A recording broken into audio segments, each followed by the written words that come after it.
Hey friends, you got Renee Revere here at Mold Mending. This is a message that I've been wanting to share with you for quite some time. But in the grieving, it's been hard to find the right encouraging words to give you. I say that because from Thanksgiving to Christmas, I know that can be very hard for many people for a lot of different reasons. And it ended up being a little difficult for me this year. And I'll just read you a little text and then we'll get back to it. I just shared this with a friend. I had two moments of sadness, once at Thanksgiving and once last week, just missing people. I'm not able to go to folks' homes due to water damage in their homes is a bummer. Typically, it doesn't bother me, but I think because we had so many invites back to back for birthdays, holidays, and fun things, and none that I could attend due to their mold or water damage issues in the places, I had to say no.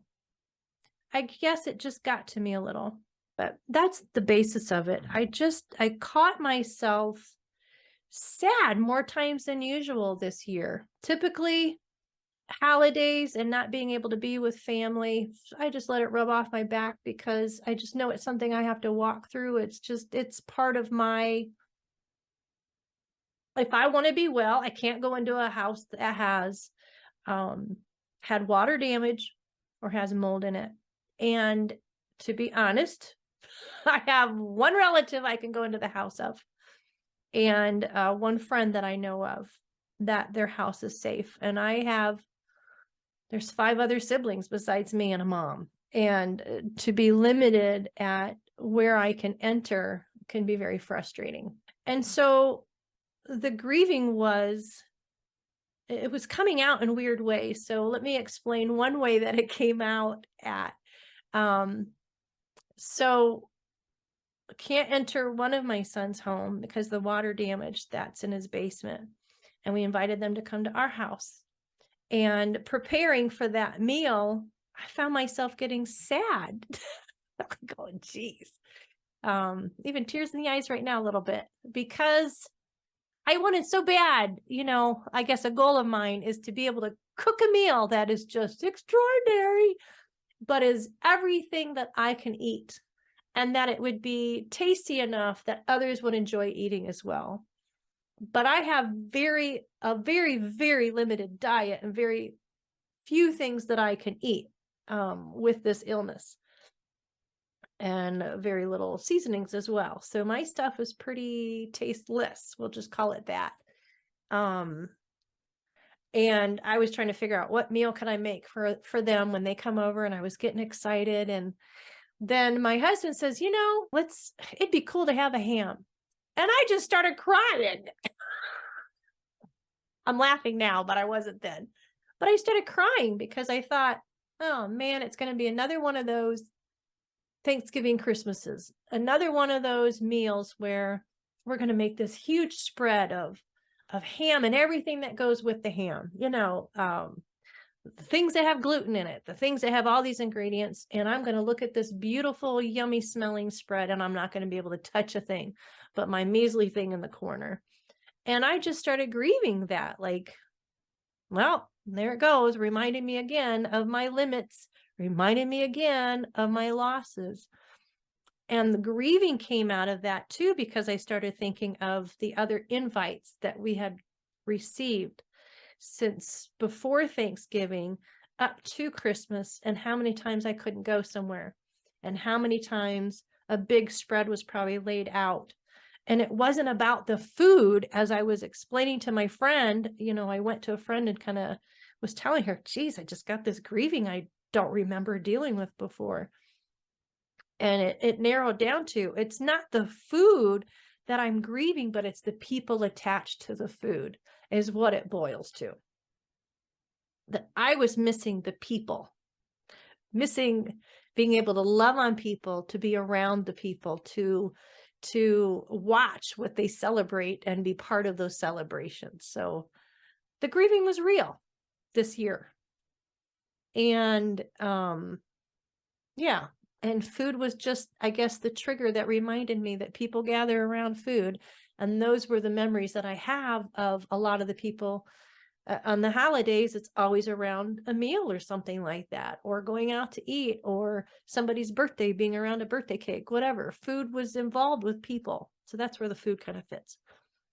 But in my grieving, the limits and the losses and the lack of being able to be with people, also what was stirring in me was this compassion.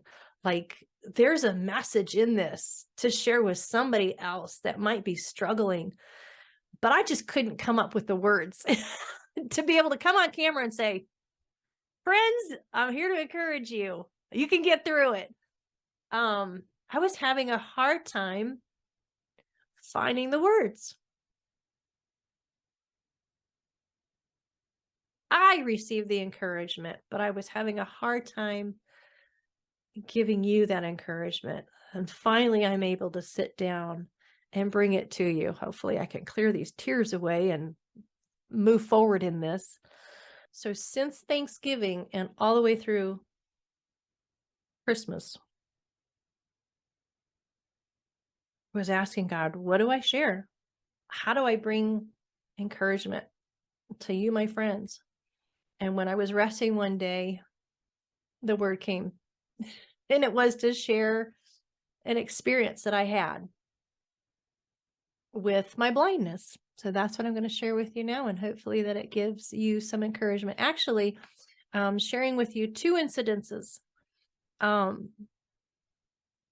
really, really helped me. So I have shared in a different message a little bit about my blindness, but I'll touch on it here. I was going blind completely, and in the days leading up to it, recognizing that it was coming soon, I was journaling. So I was big on journaling. But I remember the last journal before going blind.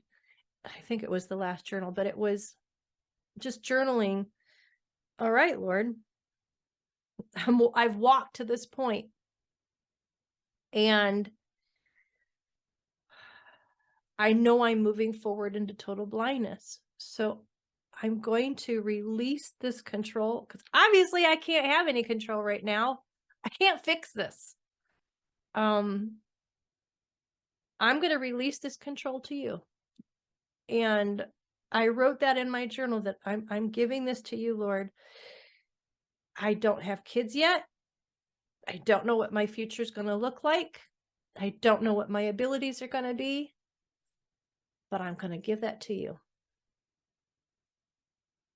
Just certain things sometimes just come to a point where you just got to release the control of it. And for me, I'd rather release the control and give it to God. And that day I did. I released the ability for the future to be able to see. I released the dreams and all of that, of what future could be. And when I gave that to God that day, He gave me an exchange. I walked into it with some fear and with a heaviness, but after having that conversation with God, Jesus, what I gained was a peace.